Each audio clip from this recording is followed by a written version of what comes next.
I'm Alice Loy. I run creative startups. We're based in Santa Fe, New Mexico. And I met Shelby actually when Broken Arrow came through our program 2 years ago, maybe three, I don't know. And Shelby had started the business and it was cooking, but man, is she just on fire now. She So is. it's been really fun to see. And when I learned that Shelby was working with the JTIP program, I said, oh my God, that's perfect. That is such a perfect because we really want more and more creative businesses to use our JTIP program as a resource. It is an incredible resource. And it's something that I think a lot of creatives just don't know about. And so we're going to evangelize. Um, so today we have Shelby and Avelina and Patrick. And I'm going to let you guys give your quick, not a bio really, but maybe if you don't mind, you could share. We'll start with Shelby and share what your business is and how working with JTIP. I know you're just getting started, but how you envision it being really helpful. And then Avelina and Patrick, if you guys want to share the roles that you play and how you're seeing the state support creative businesses, that would be great. And then we'll just have a Q&A about how people can use JTIP. And maybe feel free to say, hey, there's also this other program people should look at. Or okay, thanks, you guys. Thanks for your patience as I navigated technology. Of course. Okay, well, good afternoon. My name is Shelby Kaye, and I'm the co-founder of Broken Arrow Glass and the owner. And Broken Arrow Glass is a creative glass recycling business that offers curbside glass collection services in the Santa Fe and Taos area. We then divert the material into our program where we upcycle the recycling into housewares. We're also melting the bottles down and blowing glass with the raw material. We crush the bottles that we don't upcycle or melt into crushed raw material. That material is used for eco-construction, landscaping material. It's put in a material called terrazzo, which is concrete and crushed glass mixed together and then polished out. So there's a lot of industrial applications for that material. I inquired about applying for the JTIP program in 2023, a little bit after I had gone through the creative startup program in 2022 with Alice, which was very helpful to myself and our business. And then I actually had Avelina and Patrick out to the studio, and that was really great. And I then kind of honestly got very full of fear. And I was like, oh gosh, I don't know what am I doing? Why am I doing this? I'm not ready for this. And so what I decided to do is I took another year to continue building the foundation. I mean, I was really working on creating a financially sound business that I knew would create new jobs. And so I sort of learned a little bit from just the inquiring application process, and then went back in 2024 and applied for the JTIP program. And we were just approved in April for 6 training positions. So we're very excited to be able to bring on 6 new people to our team, train them in glass manufacturing, and create like really sound economic based job growth for our community, as our business is a business that provides services to the community. That service also includes providing jobs and stimulating the economy. And so we're really happy and excited that we can utilize this program. Thanks. That's what I've got. Thanks, Shelby. Yeah, Shelby, thank you very much. That's great. I know when Avelina and I met with you for the first time, you were making investments in new equipment to expand your operations. Can you speak to that, please? Yes. So we were able to secure larger equipment for our business. One of the ways that we were able to invest in equipment expansion was through applying for the RDC, the Regional Development Center, I think. Corporation. Corporation. I always forget that. Mm-hmm, mm-hmm. Corporation. They're based in Santa Fe and Espanola, do a lot of work across northern New Mexico. Fantastic organization. So they have a team fund and actually going through, and if you have practicing pitching, practicing getting a deck together and practicing working on pitching your business would be one of the things that could help prepare you for applying for the RDC team fund, because you do need to pitch to the board what equipment you're looking for, what that equipment is going to do for your business. And so we were able to secure $18,000 through the RDC Team Fund, which helped allow us to expand and move from pretty small equipment. I mean, some people know this story. We started crushing glass with a garbage disposal. And then we moved to a hand-fed singular crushing machine to now we have an industrial machine that can process 1 ton of glass recycling an hour. Wow, yeah. Yay, great. Amazing. Yep. Yeah, so for those who are on the call today who might be in a position that Shelby was a year ago, obviously RDC is a great resource for early Yes. stage startup companies who are transitioning into commercialization. So great resource. I just thank you, Shelby, for addressing that. Thank you.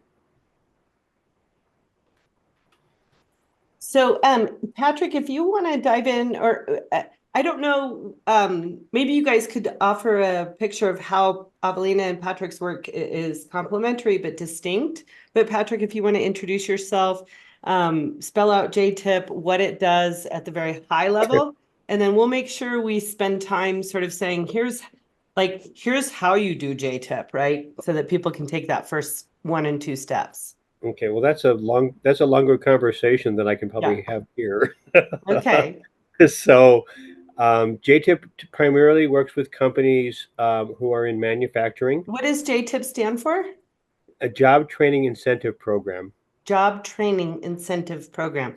Okay, Yeah. so it's dollars to help train employees.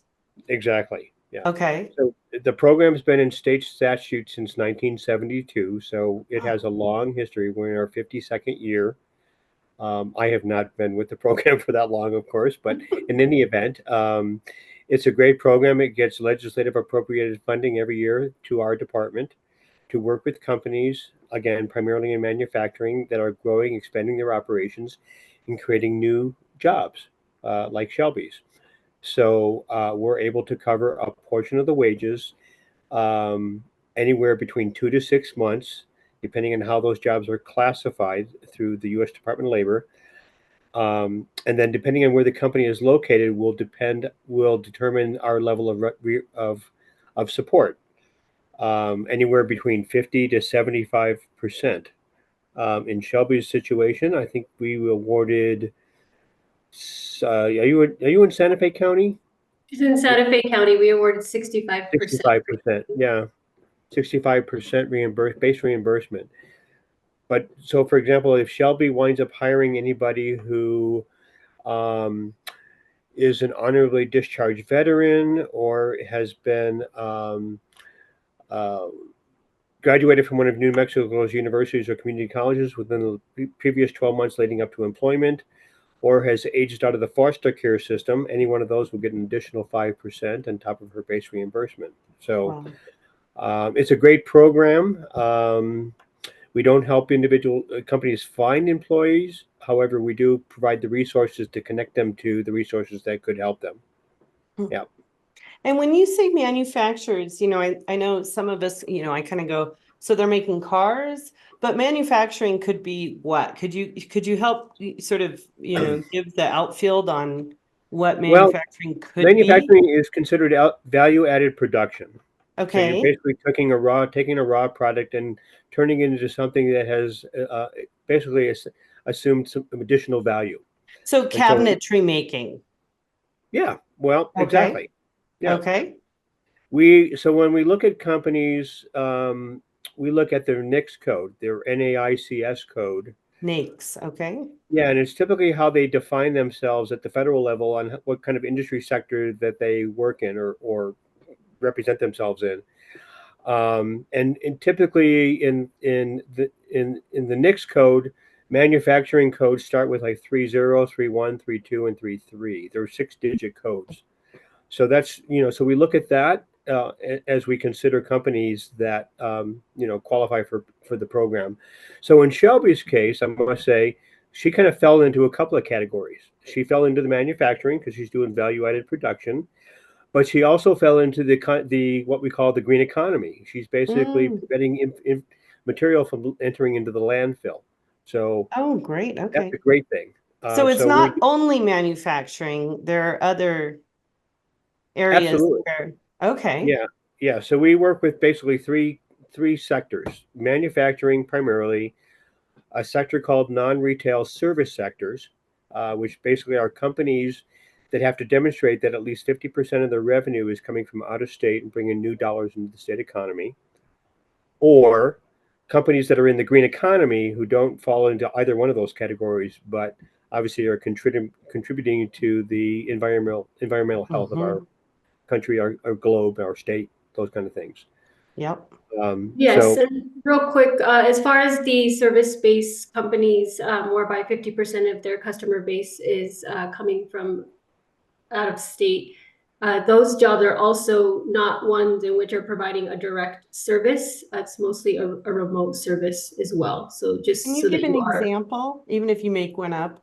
Well, so oftentimes the types of companies that we serve are those that are in the engineering sector, Okay. in technology, creating some sort of software platform or some sort of patent type of, I guess, software, if you will, that then allows for that service to be remote for the customer that they're creating it for. In which case, Okay. those jobs are what we would be funding for. As far as those new net software developers or engineers, respective to that product. And the company would just need to document and demonstrate that 50% of their revenues are coming from customers who don't live in New Mexico. Yes, and the way that we Okay. collect that information is through their gross receipts, just showing that Oh, 50% of okay. that. Okay, great. There is a Q&A. If you're not familiar with Zoom Q&A, if you see your menu bar at the bottom, you'll see a little Q&A, and we'll keep our eyes on that. And if I see a question come through, I'll do my best to weave it into the conversation. There's also a short poll that we ask people. The speakers can just ignore that, but take a minute. There's 4 questions, I think. So, okay, okay. so that's very helpful, Patrick. Avelina, can you talk a little bit about your role and what you do? Yes, so my name is Avelina Borrego. I am the Job Training Incentive Program JTIP Marketing Coordinator. So I am the individual who works directly with industry. I am the one that usually gets the first inquiry from JTIP inquiries, just sort of inquiring whether or not their company might meet our criteria. And so I typically will either send an email and coordinate a meeting so that we can learn more about the company, because every company comes to us at different phases and in different times of their actual business and where they are in their growth, in which case then that's how we assess if JTIP is the right program for where they are in their respective time in their work, right? In which case then together Patrick and I typically will either come to the company if that they are open and available for an in-person, depending on location, as well as having that virtual meeting to assess whether or not JTIP is something that is eligible for their company. And then of course we are identifying whether or not, the right timing for JTIP based on their hiring needs. So JTIP is an application program that you do have to complete that then goes before a board for final approval of these state appropriated dollars. And so my role is to help to prepare that application to be presented to the board in order for that final approval. So let's come back to the application, because I think folks will have questions and thoughts. But how many businesses in New Mexico on average work with the JTIP program in a year? I'll go ahead and address that. Ballpark. So, let's see.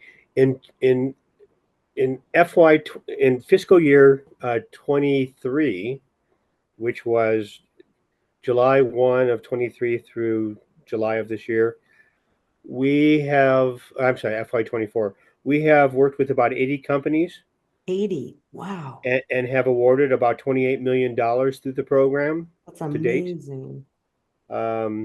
And help those companies support the creation of over 2,200 jobs in the last year. Wow. And Wow.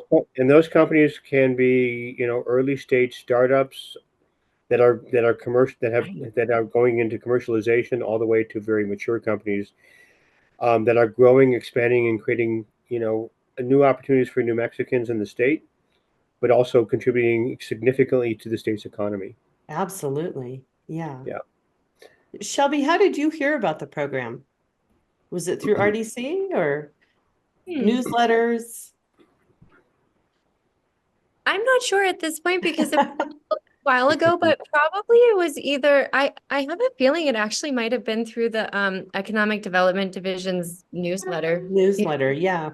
Yeah, if Yeah. folks don't already receive the Economic Development Division's newsletter, it's packed full of really useful information, as is the City of Santa Fe's Economic Development newsletter. Really helpful, a lot of great information on there. So, Avelina, what are some of the other programs, before we dive back into JTIP and get really concrete about the application process, what are some of the other programs that people maybe have never heard of that the state offers or counties offer that you guys are aware of?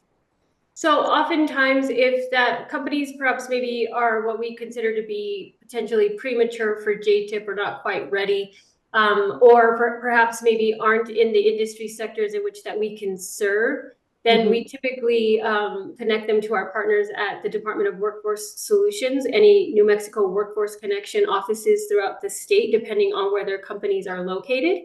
And then we also offer the opportunity to connect them with the federal on-the-job training program called the Workforce Innovation Opportunity Act, WIOA or WIOA. Yes. And so what I typically do if they're not in that space where JTIP can be of assistance is I will send an introduction email to the local office that houses the WIOA representatives, as well as just the Workforce Connection as a whole, to be an addition, a resource for these companies for whatever phase of the company that they're in, and or to help to hopefully draw from those funds that are available for on-the-job training, internships, transitional work that they have available as well, so that they're not left without at least an opportunity from another funding source that may be available for those companies. So our New Mexico Department of Workforce Solutions, and then a couple of federal opportunities to help people bridge until they're really well and ready for JTIP, and you can connect people to these. Yes, I can connect them to the local office and the representative specific to the program that they are perhaps eligible for if That's JTIP great. is one of them. And in addition to JTIP too, it's not one or the other. We can work in tandem with the WIOA program and JTIP. And then as part of the JTIP process, we do ask companies to post their open and available positions within the workforce online system as one of the mechanisms to help to find, retain, and hopefully seek that talent that they're looking within the given areas and throughout the state, because sometimes those jobs are available from all over, right? Not just in that one given area. So yes, we try to very much connect folks where we're. And we heard about the Regional Development Corporation, which is RDC. So that's another resource. Patrick, are there other resources you want to throw out? I guess it's really, what are the employer needs? What's keeping them up at night? What is it that's preventing them from growing? I mean, there's all kinds of resources out there. It's just really defining what that each unique company's needs are specifically. it could be grant funding, it could be investor capital to help launch their business to another level. I mean, so there's a lot of information out there. So I really can't really be too Okay. specific at this point.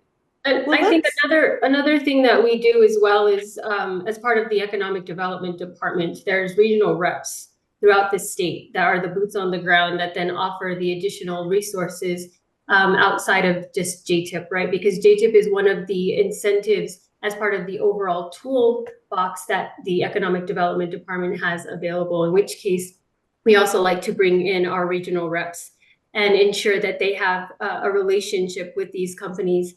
And then also the local, ordinances such as like the City of Santa Fe Office of Economic Development, or the Albuquerque, City of Albuquerque, or Albuquerque Regional Economic Alliance, Sandoval Economic Alliance. So the varying economic development organizations, RDC, in the given area where the company is located, we also then are ensuring that all folks are aware of these other resources and avenues and pathways to help to grow their business or provide those loans, right? Collateral assistance program, depending on where they are, and kind of assessing the need of the person and their business, like Patrick mentioned, and then starting to filter where those connections can be made across all sectors, right? In all areas for the whole, like the holistic approach of the company. Yeah. So there are Avelina, 6 Avelina, well economic said. regions. Yeah. Yeah. Avelina, well said. We do have 11 regional representatives around the state, and they are like boots on the ground. Yep. And they are sort of the primary contact. They're sort of the primary contacts to start the conversations about how to grow, expand a business, and what resources are available on a statewide basis. Yeah. So thank you, Avelina. That was great. Yes, there's a lot of resources that we're helping to connect folks with. Thinking about a pipeline of talent of individuals where they were bringing in, higher education and the community colleges, the universities in the local area that are also going to help to create a pipeline for the jobs, or even get the training that, you might need. Small business associations within the varying areas as well that are helping, these small businesses to elevate and to get connected and to be a resource for the needs that they might have on that startup scale or even in the expansion scale and everything in between. Yeah. Let's dive into the actual application, if you don't mind, or not so much the application, but at least the process for JTIP. What's the first thing somebody needs to do? Well, I would say to ensure that they would inquire with us, whether they do that through our website.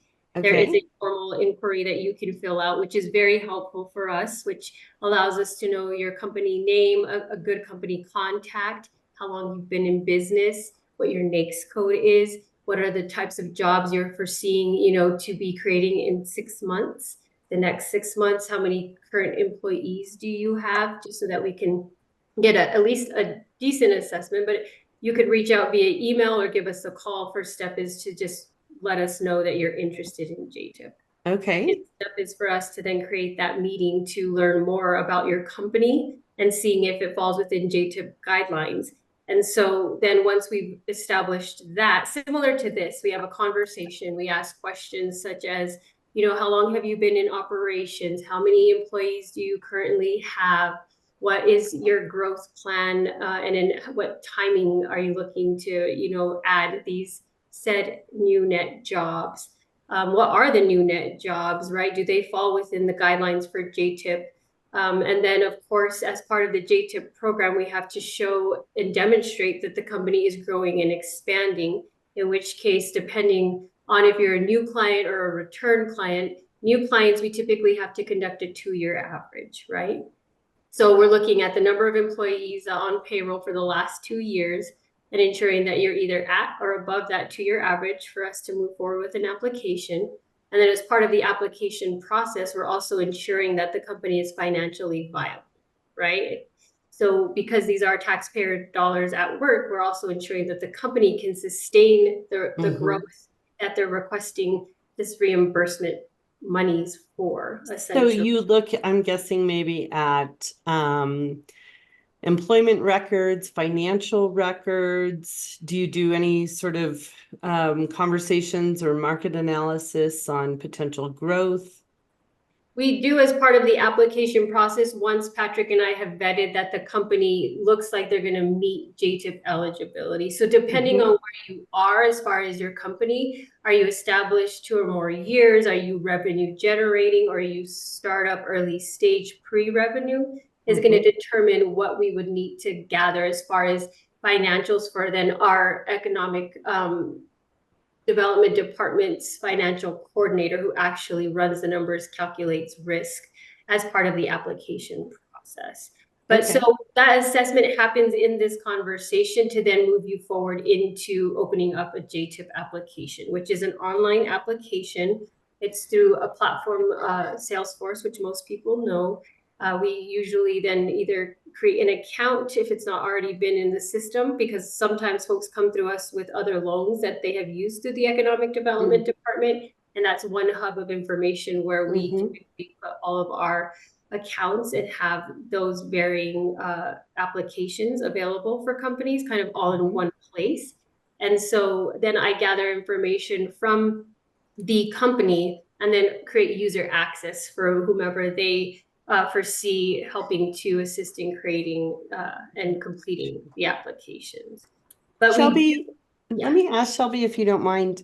Shelby, which parts of the application did you feel like you weren't quite ready for, that you kind of wish a year before you know what I mean? Like looking back, if you were advising a friend, you would say, okay, start today getting ready for JTIP application by doing these things. I would say by making sure that you know how to use Google Sheets, back to the basics. What it really means is understanding your numbers and understanding your revenues and your expenses, and really making sure that you have an understanding on, the financial health of your business. So I mean, for me, that was sort of, when I first started, I was like, I know I'm making money. I know I'm running a business. I know I'm doing this, right? And I needed to put that on paper, and I had it, but there's a difference between having all of this information about your company and then having it organized, able to translate to an application or to a program like this. Okay. Yeah, that's really good information. So I would add that if there's right on the call today any entrepreneurs who are starting a business or thinking about starting a business, throughout New Mexico, there are the small business development centers, the SBDCs, who help companies sort of define their business model, their target market, and help them put up a business plan. So that's really important. And we look at that, especially for early stage startup companies. And part of a business plan is also identifying what we call a pro forma, revenue projections. Who's your customer? Who are you going to serve? Who are you going to sell to? That's really important as well. So we look at all of that information as part of our sort of defining how we can assist those early stage startup companies. And the SBDC, once again, is a great resource to sort of start that process. So I just wanted to throw that out there. So, with Shelby and her business, of course, we did, because she is an early stage startup company, she had to kind of, as she indicated, had to kind of define her business. She had to really put it on paper of what her growth model looks like. How is she going to achieve that sustained growth that she has hoped, was planning, and it's all articulated through the business plan, right? So again, we look at all of that stuff when we look at early stage startup companies. What else could I say? How long is that process? How long is the process for determining potential fit? Well, it varies. Even start the application, It varies from company to company. Okay. We say usually it's maybe a 6-week process from the beginning of conversation to a board approval, but Oh, sometimes it can be a little longer, maybe okay. 2 months or something. Um, it depends on when we start the conversation with the company and where we feel where they're at, Yeah. in terms of meeting our financial requirements and um, where they are in their, commercialization. If they're early stage Mm-hmm. startup companies, how long are they going to be transitioning from R&D to commercialization? Or are they a very mature company who's just growing and expanding operations in the state? So, Mm, it varies from company to company, of varies. course. Okay. So I don't really have a clear answer, But it's really not clear two and concise. days. It's more a But on reasonable average, is on 2 months. average, it's six. On average, Yeah. if somebody meets eligibility from the start of conversation to board approval is about 6 weeks. Okay. That's very helpful to know. What are Yeah. some of the reasons people might not be, or their businesses might not be a fit? And then my second question is, what happens I'm guessing on occasion a business seemed like a fit, they're going through the application and then they can't continue because a piece of information came forward or something where it was like, oh, this doesn't fit. Okay. Well, first off, we probably wouldn't even open up an application if we didn't already determine that they were already meeting the core, qualifications.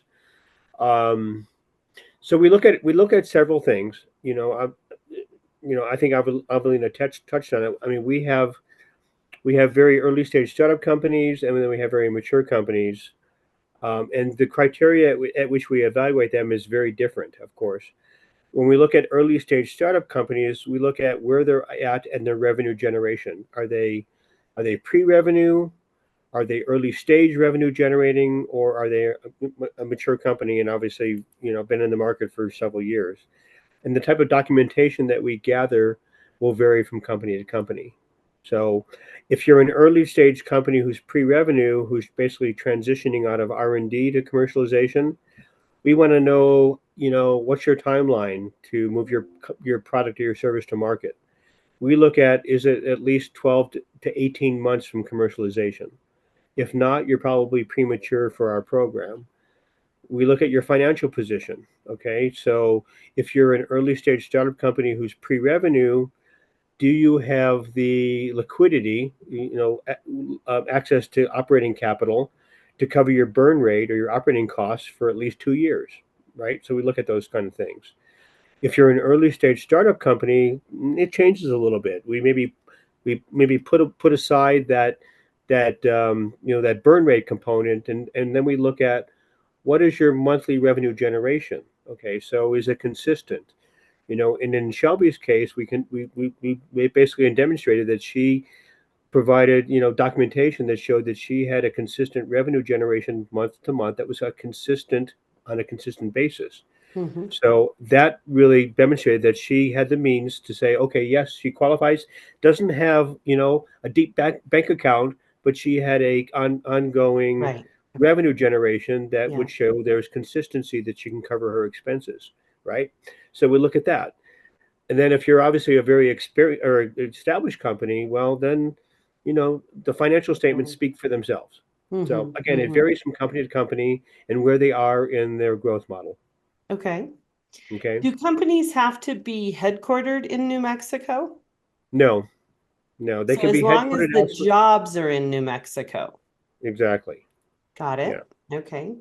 Hmm. Do people online have questions? I'm not seeing anything come through the Q&A, but you're welcome to ask questions using the little Q&A function in the menu bar at the bottom of the Zoom screen.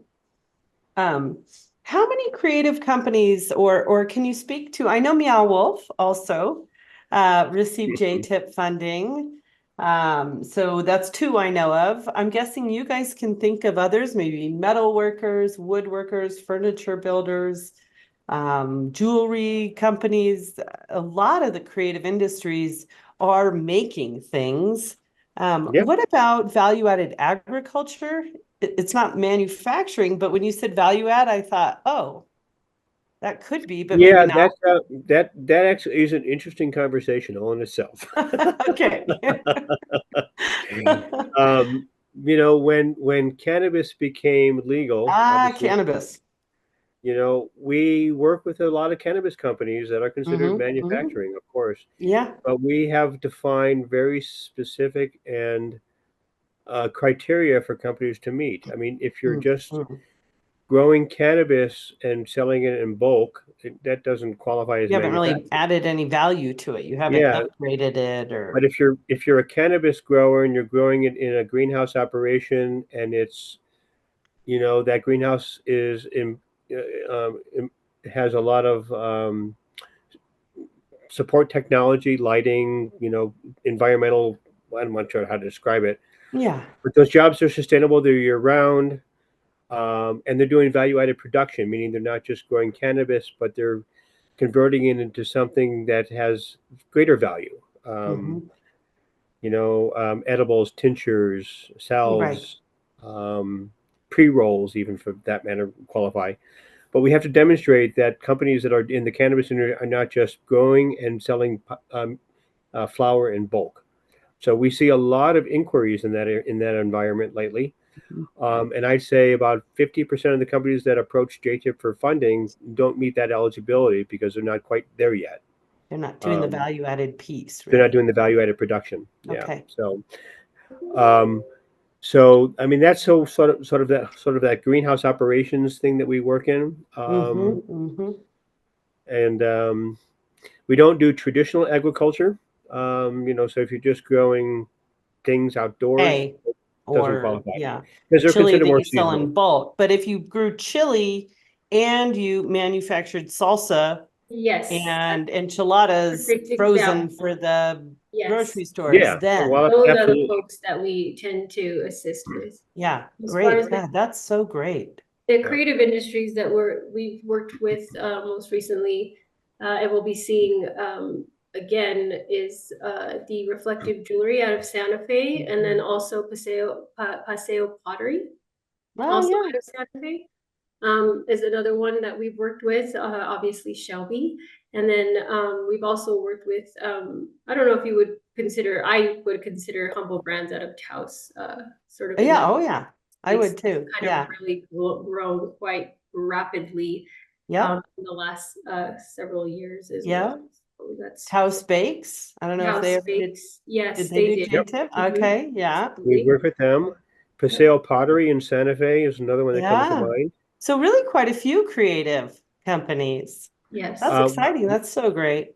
We have a company that's on our agenda for our board meeting next Friday called Reflective Jewelry Uh-huh. here in Santa Fe that does They've come for the customized, second time now. Yeah. really cool That's stuff. so Yeah. great. Jim asks a question if we could restate the sales, the 50% sales rule again, so that there's clarity.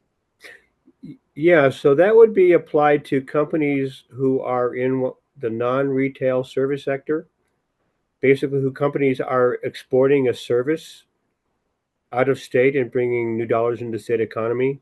So that would be like software development companies, engineering firms, um, inbound call centers kind of fall into that category. Um, but primarily, they're companies that are just exporting a service and bringing new dollar and have to demonstrate that at least 50% of the revenue is coming from out of state. So if you're a software company based in Albuquerque or Raton, and you are growing and Then you kind of fall into that realize, category. yeah, you need to hire 3 or 5 people, and most of your customers, 50% or more of the dollars that come into your business are from customers who live in Texas and New Hampshire and Georgia. JTIP will look at your financial records to look at your gross receipts tax and determine that 50% of those revenues came from outside New Mexico, and then you're eligible. Yes. Yeah, I hope, Jim, that answered your question. Do we have other questions on the technicalities? This is a pretty good opportunity to ask some of those questions.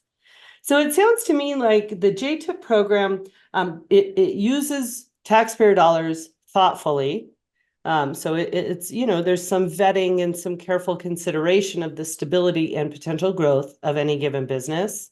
Right. It has to fall within a few categories, but those categories are pretty broad. Again, it's the sort of economic export category we just talked about, the green economy, and then the value-added manufacturing. Yes. And then JTIP can cover, based on kind of fitting within a couple of different guideline sets, between 2 and 6 months of the expense of hiring, the base salary or base cost of hiring new employees at anywhere from 50 to 75% of that cost. So Shelby, what will that look like for you? Can you tell us kind of what positions you're filling and what it will enable you to do as a business owner? Yes, so we are filling 6 positions within our company.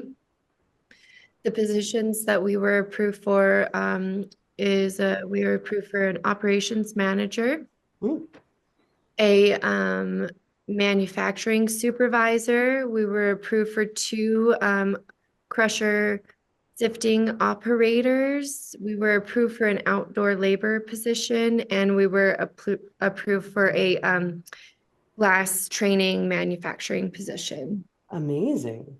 So for us, what that's going to look like is we get to build out a team here, and that's very exciting.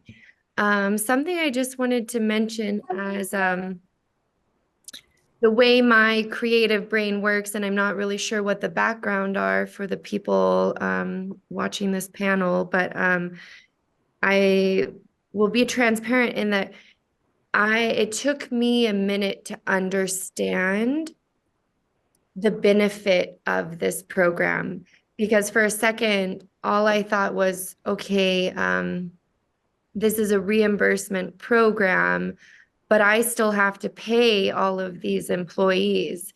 And so as I'm learning how to be an entrepreneur, I come from a creative background. My background is in sculpture. I graduated from NYU with a degree in sculpture, to have evolved into running a manufacturing recycling facility.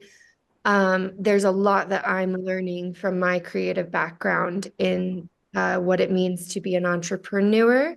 And it took me a second, and then I understood it. A light bulb clicked and I got it. And I just wanted to express that the benefit of this program, especially for if you are a creative and a small and a startup business, is what this enables you to do is re-inject cash flow back into your business and plan for those phases of growth. So what this means for our business is we're going to take the next step in growth and then feel confident that we're ready for that next step. If we think about this as a mountain or stairs, this is getting us just to the next step. And then what's really great is when we are ready for that next step, because we have gone through this process, like both of Patrick and Avelina have mentioned, if we find that we have risen to the occasion and grown like we have planned, then we'll be able to go back to the program and request more positions. And also for us, what that is probably going to look like is new jobs created that we don't actually know we need right now, as this is really launching us into larger manufacturing. So that's sort of exciting to know that, like, Totally. relationship. And what this does is it really helps support the growth. And that just took me a second to understand, because when you get reimbursed for training the employee, then you're getting cash flow back into the business to then take that next growth step. And you're not borrowing money or taking investor dollars to do this. It's non-dilutive capital in a way, which is really exciting. Yeah. And we know creating meaningful jobs in our communities is, for so many of us in New Mexico, priority number one. So it's very exciting to have this state resource. I'm going to go ahead and bring to a close. Just really But quickly, Shelly, that was a good yes. analogy of the program. And I'd like to kind of reemphasize what Shelby indicated. It is a reimbursement program. So when we do that whole financial due diligence at the front end to determine the company meets eligibility, we have to demonstrate that the company has the means to support the new growth of the company, the cost of labor for a period of time. So that's really critical that, what the state is leveraging to support these companies and these jobs, that the company has the means to support them at the beginning of their journey as well. Yeah. Jim asks, he's, I guess, a little confused. If you have a solid growth program, isn't JTIP just an added fund? You can think of JTIP as dollars that cover the cost of jobs that you don't have to pay back. So it's sort of like it's grant money. Yeah, it's grant money to cover the cost of hiring people. Yep, absolutely. Yeah. It's not Which considered means, revenue. You don't report it as revenue to the state. It's grant Right. money back to the company. That's right. And so And like because I have like a different angle from this, like not only is it grant money, but I think it's just like it's expansion money, which is Yes. really what the call to action is for this program, is to continue growing strong foundational businesses in New Mexico. Absolutely. Yeah. If people reach out for your email addresses, can we share those, Patrick, Avelina, and Yes. Shelby? Okay. Please So do. Please do. if folks want to reach out to me and ask for any contact information, I'll be happy to share that. It sounds like you can also find the JTIP program online, and there's a phone number there. And as you heard, Avelina, she is very open to conversing with you and figuring out both the resources within her realm, but also SBDC, RDC, West, Arrowhead. There are a lot of resources in every community across New Mexico, and we're here to help people get connected to those. So thank you so much for joining us and for all the work that you do. 80 companies this past year, $28 million helping create jobs for companies that are growing and doing more and more with the creative industries. We couldn't be more grateful. Thanks, Thank you. everybody. All right. Appreciate that. Thank you. Have a great afternoon.